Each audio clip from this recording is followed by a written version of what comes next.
లూకాసు వార్త 23:34 తండ్రి వీరేమి చేయుచున్నారో వీరెరుగురు గనుక వీరిని క్షమించుము. స్తోత్రం దేవా. సర్వోన్నతుడా, ఈ సమయంలో ఈ యొక్క వాక్యం ద్వారా మాతో మాట్లాడి మమ్మల్ని బలపరచమని యేసు నామములో ప్రార్థించి నమ్మి పొందుకుని ఉన్నామా పరమ తండ్రి, ఆమేన్. ప్రియులరా, యేసుక్రీస్తు ప్రభువు శిలువలో పలికిన 7 మాటల్లో మొదటి మాట క్షమాపణ వాక్కు గురించి మనం చాలా లోతుగా ధ్యానించుకుంటూ వస్తూ ఉన్నాం. మరందరూ మరిన్ని విషయాలు ఇప్పుడు మనం తెలుసుకునే ప్రయత్నం చేద్దాం. ఇక్కడ పాపం యొక్క దైవికమైనటువంటి కొలతను మరి ఆ పాపం యొక్క పర్యవసానాన్ని మనం చూస్తూ ఉన్నాం. ఇక్కడ లేవీల క్రమం క్రింద తెలియక చేసినటువంటి పాపాల కొరకు ప్రాయశ్చిత్తం చేయబడాలని చెప్పి దేవుడు కోరుతున్నాడు. మనం చూసినట్లయితే లేవీకాండం 5వ అధ్యాయం 15-16 వచనాలు మనం ధ్యానించినట్లయితే అక్కడ ఒక అద్భుతమైనటువంటి సంఘటన మనం చూస్తూ ఉన్నాం. ఏమని ఉంటుందంటే, ఒకడు యెహోవాకు పరిశుద్ధమైన వాటి విషయంలో పొరపాటున పాపం చేసిన ఎడల తాను చేసిన అపరాధమునకు నీవు ఏర్పరచు వెల చెప్పున పరిశుద్ధమైనటువంటి తులముల విలువ గల నిర్దోషమైన పొట్టేలును మందలో నుండి అపరాధ పాప పరిహారార్థ బలిగా యెహోవా యొద్దకు వాడు తీసుకుని రావాలను. పరిశుద్ధమైన దాని విషయంలో తాను చేసినటువంటి పాపము వలన నష్టము నిచ్చుకొని దానిలో 5వ వంతు యాజకునికి ఇవ్వలను. ఆ యాజకుడు అపరాధ పరిహారార్థ బలియకు పొట్టేలు వలన అతని యొక్క నిమిత్తము ప్రాయశ్చిత్తం చేయగా అతనికి క్షమాపణ కలుగును. హల్లెలూయా. ఇక్కడ దీని గురించి మనం ఇంకా ఇలాగా చదువుతూ ఉన్నాం. ఏమని? లేవీకాండంలో నుంచి మనం సంఖ్యాకాండంలోకి వెళ్ళినట్లయితే సేమ్ సంఖ్యాకాండం 15వ అధ్యాయం 22-24 వచనాలు మనం చదివినట్లయితే అక్కడ యెహోవా మోషేతో చెప్పిన ఈ ఆజ్ఞలన్నిట్లు అనగా యెహోవా ఆజ్ఞాపించిన దినం మొదలుకొని అటు పైన మీ తరతరములకు యెహోవా మోషే ద్వారా మీకు ఆజ్ఞాపించిన వాటిలో పొరపాటున దేనినైనా మీరు చేయకపోయినప్పుడు అది సమాజమునకు తెలియబడని ఎడల సర్వ సమాజము యెహోవాకు ఇంపైనటువంటి సువాసనగా ఉండుటకై దహన బలిగా ఒక కోడెదూడను విధి చెప్పిన దాని నైవేద్యమును దాని పానీయార్పణమును పాప పరిహారార్థ బలిగా ఒక మేక పిల్లను సిద్ధపరచవలను. గమనించాలి, ఈ లేఖనాలని మనం ఎందుకు చదువుతూ ఉన్నామంటే ఈ లేఖనాల ఆధారంగా చేసుకునే తన పొరపాటును కనుగొనగలవాడేవాడు. నేను రహస్యంగా చేసినటువంటి తప్పులు క్షమించి నన్ను నిర్దోషిగా తీర్చుము అని దావీదు గారు ప్రార్థించాడు. ఎక్కడ? కీర్తన గ్రంథం 19వ అధ్యాయం 12వ వచనం మీరు చదివినట్లయితే అక్కడ దావీదు గారి ప్రార్థన మనకు స్పష్టంగా ఉంది. ఏమని? తన పొరపాట్లు కనుగొనగని వాడు ఎవడు అసలేని, నేను రహస్యంగా చేసినటువంటి తప్పులు క్షమించి నన్ను నిర్దోషిగా తీర్చుము అని చెప్పి దావీదు గారు ప్రార్థన చేశాడు. కాబట్టి తెలిసి చేసిందైనా తెలియక చేసిందైనా దేవుని దృష్టిలో పాపము పాపమే. తెలిసి చేసిన పాపానికి ప్రాయశ్చిత్తం చేయబడటం ఎంత అవసరమో తెలియక చేసినటువంటి పాపానికి కూడా ప్రాయశ్చిత్తం చేయబడటం కూడా అంతే అవసరం అన్నమాట. ఇక్కడ దేవుడు పరిశుద్ధుడు కాబట్టి ఆయన తన పరిశుద్ధతా ప్రమాణాన్ని ఎటువంటి పరిస్థితుల్లో కూడా ఆయన తగ్గించుకోడు. ఇది గమనించదగ్గ విషయం. ప్రియులు గమనించాలి, మానవులు తెలియక చేసినటువంటి పాపాల విషయంలో కూడా అంతే. వాటి విషయంలో ఆయన రాజీ పడి తన పరిశుద్ధతా ప్రమాణాన్ని ఎంత మాత్రం కూడా తగ్గించుకోలేడు. తెలియకపోవటం అనేటువంటిది నిష్కళంకం ఎన్నటికీ కానే కాదు. కాబట్టి వాస్తవానికి మోసే కాలంతో పోలిస్తే ఇప్పటి మన కాలంలో తెలియకపోవట అనే దానికి ఏ మాత్రం కూడా స్థానం లేదు. ఎందుకంటే ప్రస్తుత కాలంలో దేవుడు తన యొక్క చిత్తాన్ని తన వాక్యం ద్వారా స్పష్టంగా బయలుపరిచాడు. దేవుని వాక్యమైనటువంటి బైబిల్ గ్రంథం మన చేతులకు అందివ్వబడింది. కాబట్టి దేవుని చిత్తం మనకు తెలియదని చెప్పేందుకు ఏ మాత్రం కూడా అవకాశం లేదు. మన యొక్క సోమరితనంతో అందులో ఉన్నటువంటి అంశాలను ప్రియులు గమనించారు. మనం పఠించకపోవడం కేవలం మన తప్పు అన్నమాట. దేవుడు తన వాక్యం ద్వారా మనతో స్పష్టంగా మాట్లాడాడు గనుక ఆ వాక్యం ద్వారానే మనం తీర్పు తీర్చబడతాం. అర్థమైంది కదా? అయినప్పటికీ కూడా దేవుని వాక్యానికి సంబంధించినటువంటి అనేకమైనటువంటి విషయాలు మనకు తెలియదన్నది వాస్తవం. దానికి కారణం మన తప్పిదమే. కాబట్టి మనం అలా తెలియకపోవడం అనేటువంటిది మన పాపం యొక్క తీవ్రతను ఏ మాత్రం తగ్గించదు. మన ప్రభువు చేసినటువంటి ప్రార్థన స్పష్టంగా తెలుపుతున్నట్టుగా తెలియక చేసినటువంటి పాపాలకు దైవికమైనటువంటి క్షమాపణ తప్పక అవసరం. కాబట్టి దేవుని పరిశుద్ధతా ప్రమాణం ఎంత ఉన్నతమైనటువంటిదో మన పాపంలో ప్రాయశ్చిత్తం చేయబడవలసినటువంటి అవసరత ఎంత గొప్పదో తెలుసుకోవాలి. అదే సమయంలో మన పాపాలన్నింటికీ కూడా ప్రాయశ్చిత్తం పరిపూర్ణంగా జరిగించినటువంటి మన ప్రభు మనసారా మనం ప్రభుని స్తుతించి ఆరాధించాలి.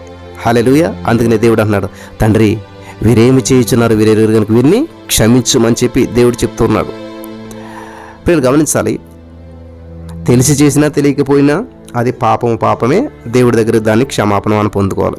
ఇంకొక సత్యాన్ని మనం గమనించాలి. ఇక్కడ మానవ హృదయం యొక్క గురుడితనాన్ని మనం చూస్తూ ఉన్నాం. అదేంటి అనుకుంటున్నారా? ఇక్కడ దేవుడు చెప్తున్నాడు ఏమని, వీరేమి చేయుచున్నారో వీరెరుగరు.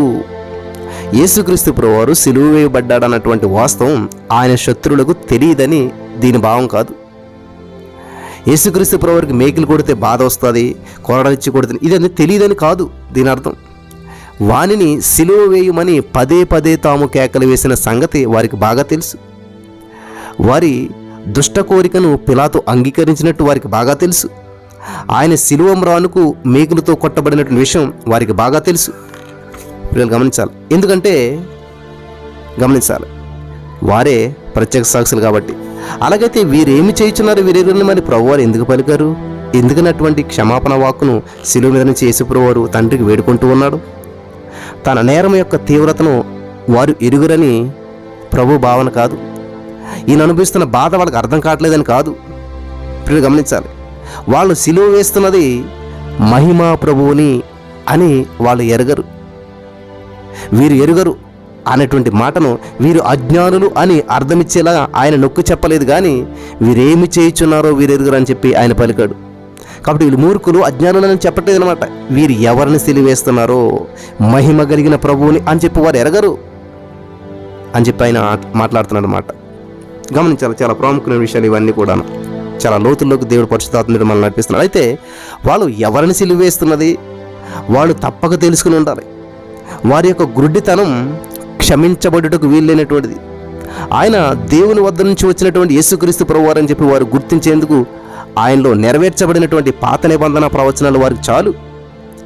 అసమానమైనటువంటి ఆయన యొక్క బోధలు, మరి ఆయన ఎవరో వాళ్ళంతా కూడా తప్పకుండా తెలిసి ఉండాలి. ఆయన విమర్శకులు సహా ఆ మనుషుడు మాట్లాడినట్లు ఎవడనూ ఎన్నడూ మాట్లాడలేదే అని అంగీకరించారు. యోహాను సువార్త 7:46 చదువుకోండి, అక్కడ ఉంటుంది. వాళ్ళు అంటారు ఆ మనుషుడు మాట్లాడినట్టు కూడా ఎవడు ఎన్నడూ మాట్లాడలేదే అని అనుకున్నారు వాళ్ళు. ఇకపోతే నిష్కళంకమైనటువంటి ఆయన జీవితం గమనించారా? మరి ఆ జీవిత విషయం ఏంటి? భూమి మీద మునుపు ఎవరు జీవించనంతగా ఎవరు కూడా అటువంటి పరిశుద్ధమైన జీవితాన్ని ఎవరు జీవించలేదు. యేసుప్రభువు ఒక్కడే అంటాడు కదా. యేసుప్రభువు తనను తాను సంతృప్తిపరచుకోలేదు. ఆయన ఇతరులను సంతృప్తిపరుస్తూ ఇతరులకు మేలు చేస్తూ సంచరించాడు. తన జీవితాన్ని ఆయన ఇతరులకు సహాయం చేయడంలోనే గడిపాడు. ఆయన జీవితం ప్రారంభం నుంచి ముగింపు వరకు కూడా ఒక త్యాగపూరితమైనటువంటి జీవితమే కనిపిస్తూ ఉంది మనకు. మునుపు ఎవరు కూడా ఎన్నడూ కూడా దేవుని మహిమపరచనంతగా ఆయన దేవుని మహిమపరిచాడు. ఆయన జీవితం పరలోకంచే ఆమోద ముద్ర వేయబడినటువంటి జీవితం.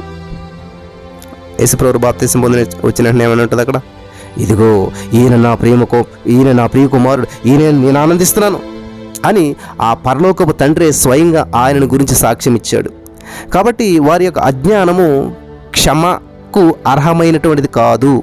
అది కేవలం వారి యొక్క హృదయాల గుడ్డితనాన్ని మాత్రమే ప్రదర్శిస్తుంది.